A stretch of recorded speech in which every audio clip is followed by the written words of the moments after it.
जयशंकर जी friends, astrological facts में आपका बहुत स्वागत है।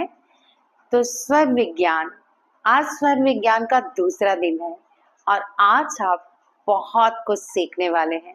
यानी इस छोटी सी वीडियोस में आपका बहुत सारा ज्ञान बढ़ने वाला है। स्वर, क्या आपने कभी अपने स्वरों को नोटिस किया है? क्या आप जानते हैं इस वक्त भी हम जब बात कर रहे हैं तो हमारे स्वर कुछ कह रहे हैं।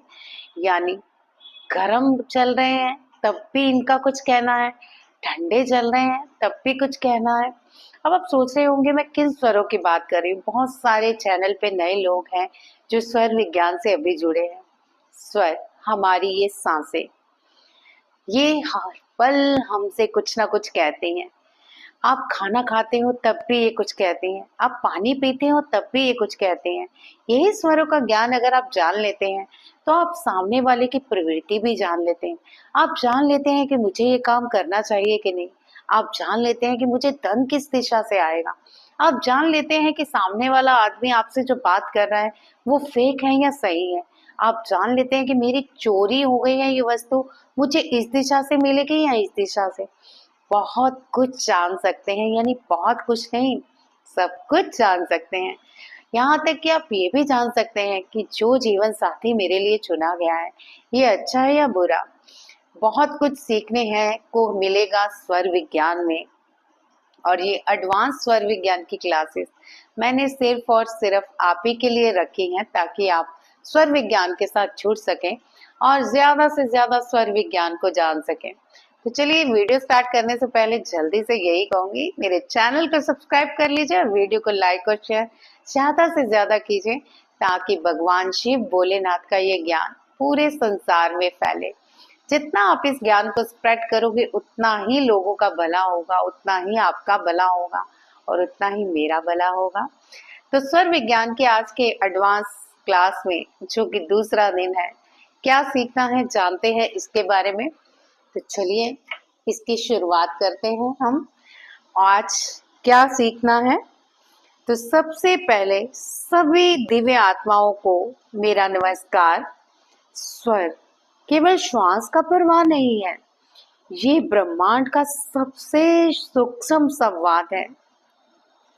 क्या आप समझते हो इस बात को? सूक्ष्म संवाद यानी ये स्वरों द्वारा हर पल कोई ना कोई बात कही जाती है।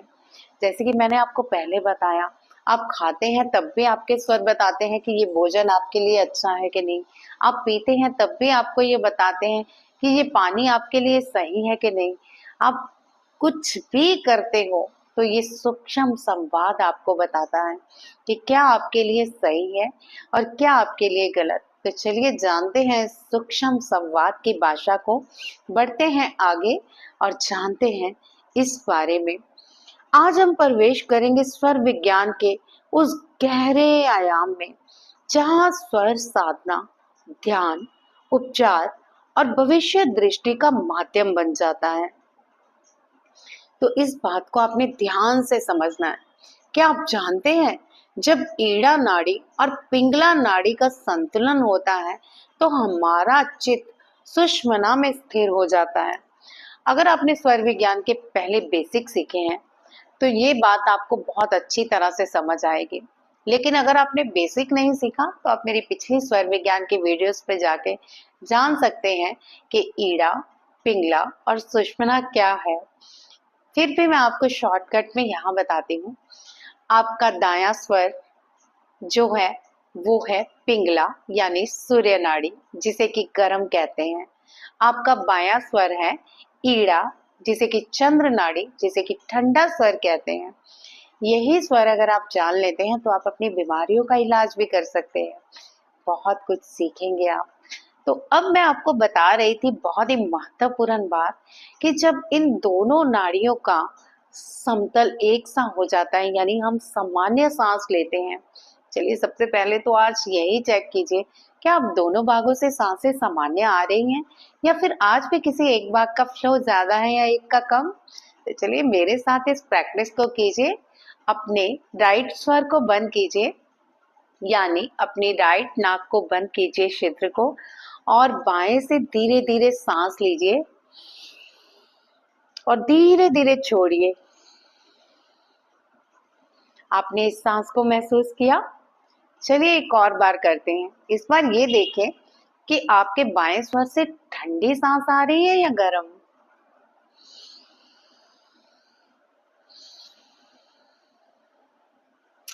मुझे ये लिख के बताइएगा कमेंट में, क्या आपका ये स्वर किस प्रकार का चल रहा है, यानी सामान्य सांस आ रही है या रुक रुक के आ रही है, और इसका स्वर आपका निकलते वक्त ठंडा आ रहा है या गर्म। याद से रखिए, बाएं स्वर से आपका ठंडा फ्लो आ रहा है या गर्म। अब हम दाईं ओर से करेंगे, यानी राइट साइड से। तो बाएं नाक की नासिका को बंद कर लीजिए और दाएं से धीरे धीरे सांस लीजिए और धीरे धीरे छोड़िए। और क्या महसूस किया आपने? क्या इसका फ्लो सामान्य आ रहा है या रुक रुक के आ रहा है? जैसा भी आपको महसूस हो रहा है मुझे लिख दीजिए। अब दोनों नासिकाएं आपने चेक कर ली। अगर तो सामान्य आ रहा है तो लिखिए कि दोनों से सामान्य आ रहा है, और अगर तो एक का फ्लो ज्यादा है एक का कम तो लिख दीजिए कि राइट से फ्लो ज्यादा है और लेफ्ट से कम। अगर लेफ्ट से फ्लो ज्यादा है तो लिख दीजिए जैसा आप महसूस कर रहे हैं। एक बार फिर से महसूस कर लीजिए मेरे साथ।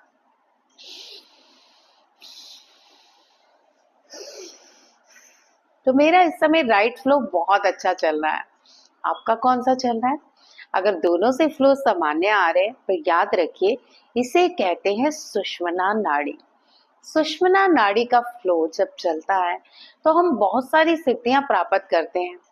आगे जाके आप इस भाग को बहुत बारीकी से समझेंगे, लेकिन आज आप केवल इतना समझिए कि दोनों स्वर अगर सामान्य चलते हैं तो ये हमारी सुषुम्ना नाड़ी को प्रदर्शित करते हैं, यानी कि हमारी सुषुम्ना नाड़ी एक्टिवेट हो चुकी है। और इससे हम कौन से कार्य करते हैं ये भी आप आगे जाके सीखेंगे। तो हमारा चित्त सुषुम्ना में जब स्थिर हो जाता है तो वहीं से आरंभ होती है कुंडलिनी की अग्नि, यानी कि ताप नहीं बल्कि जागृति का प्रकाश। जैसे कि मैंने पहले कहा कि अगर आप बेसिक सीख चुके हैं तो इनकी बारीकियों को आप एडवांस क्लास को बहुत अच्छी तरह से समझ रहे होंगे। यानी अगर आपका सुषुम्ना स्वर चलता है तो आपकी जठर अग्नि नहीं, आपकी हवन अग्नि जलती है, यानी एक ऐसा प्रकाश उत्पन्न होता है जो सारे अंधकार को खत्म कर देता है। वैसे आपका जब प्रकाश उत्पन्न होता है तो क्या करना चाहेंगे? बताइए बताइए। मेरा जब प्रकाश ऐसे उत्पन्न होता है, सुषुम्ना चलती है, तो मैं सीधा यूनिवर्स के साथ अलाइन हो जाती हूँ। आपको पता है इस समय हमारे मैनिफेस्टेशन की पावर करोड़ गुना बढ़ जाती है। अगर आप मैनिफेस्टेशन को समझते हैं और मैनिफेस्टेशन करते हैं तो ये सुषुम्ना नाड़ी आपके लिए वरदान साबित हो सकते हैं। कुछ लोग कहते हैं कि सुषुम्ना नाड़ी में कुछ नहीं करना चाहिए, सिर्फ यूनिवर्स के साथ अलाइन हो जाना चाहिए और ध्यान करना चाहिए। वो इसलिए क्योंकि जब आप बिल्कुल ध्यान करने की स्थिति में होते हैं तो आपकी जब सुषुम्ना एक्टिव होती है तो यूनिवर्स आपकी वाइब्रेशन को बहुत आसानी से कैच करता है और आप ध्यान की स्थिति में कुछ अलग अनुभव भी प्राप्त करते हो। तो ये अनुभव आपके सबके अपने अपने हो सकते हैं। तो मैनिफेस्टेशन की बात चल रही थी तो मैं आपको ये बता दूं कि यहाँ पे आपका करोड़ गुना मैनिफेस्टेशन कैसे हो जाता है। क्योंकि जब भी हम कोई ध्यान करते हैं या मैनिफेस्टेशन करते हैं तो यही कहा जाता है कि अपने दिमाग के घोड़े मत दौड़ाओ, ये मत सोचो वो मत सोचो, जो सोच रहे हो वही सोचो। वैसे आप सोच क्या रहे हो? यानी आप मैनिफेस्टेशन में जो सोचते हो बहुत सारी चीजें आप बीच में इंक्लूडेड कर रहे हो, तभी तो आपकी मैनिफेस्टेशन कभी कंप्लीट नहीं हो पाती। लेकिन सुषुम्ना नाड़ी क्यों वरदान मानी गई है? क्योंकि ये आपका सब कॉन्शियस माइंड और कॉन्शियस माइंड अलाइन कर देती है। और जब अलाइन होता है तो हमारे अंदर एक ऐसी मुद्रा का विकास होता है जो हमें यूनियन मुद्रा बनाती है। और ये यूनियन मुद्रा बहुत खास है। ये यूनियन मुद्रा हमारी यूनिवर्स और हमारी जिंदगी की एक बहुत महत्वपूर्ण है। और जब ये यूनियन मुद्रा बन जाती है तो हमारी मैनिफेस्टेशन होनी बहुत अच्छी तरह से शुरू हो जाती है। यानी आपके फालतू के दिमाग के जो घोड़े दौड़ते हैं वो हो जाते हैं बंद, और आप पिक्चर को अच्छी तरह से अपने सबकॉन्शियस माइंड में एक्टिव कर पाते हो। और आपको पता है, आपके सबकॉन्शियस माइंड की वाइब्रेशन जब एक क्लियर पिक्चर के साथ यूनिवर्स को संदेश देती हैं, तो आपकी सभी मैनिफेस्टेशन कंप्लीट होती हैं। हम सारी भाषाएं सीखेंगे, भाषाएं मतलब स्वर की। मैं कोई और भाषा की बात नहीं कर रही, स्वर की भाषा की बात कर रही हूँ, यानी आपकी सांसों की भाषा की बात। हम सारे स्वर को अच्छी तरह से पढ़ना सीखेंगे कि हमारे स्वर क्या कह रहे हैं। ये एडवांस टेक्निक आपको बहुत कुछ सिखाने वाली है। तो अगर आप इस एडवांस टेक्निक को सीखने के लिए तैयार हो तो लिखिए यस, आज की भाषा आपको समझ आए कि कैसे सुषमना एक्टिव होती है, और लिखिए यस, हम आगे का ज्ञान भी पाना चाहेंगे और साथ ही इस ज्ञान की प्रैक्टिस भी करेंगे कि सुषमना नाड़ी आज के दिन आपकी कभी एक्टिव हुई। और इसके बाद अब मैं आपको भाग 2 में जो जानने जा रहे हैं वह है स्वर के समय अनुसार कौन सा कार्य करें और कौन सा कार्य ना करें।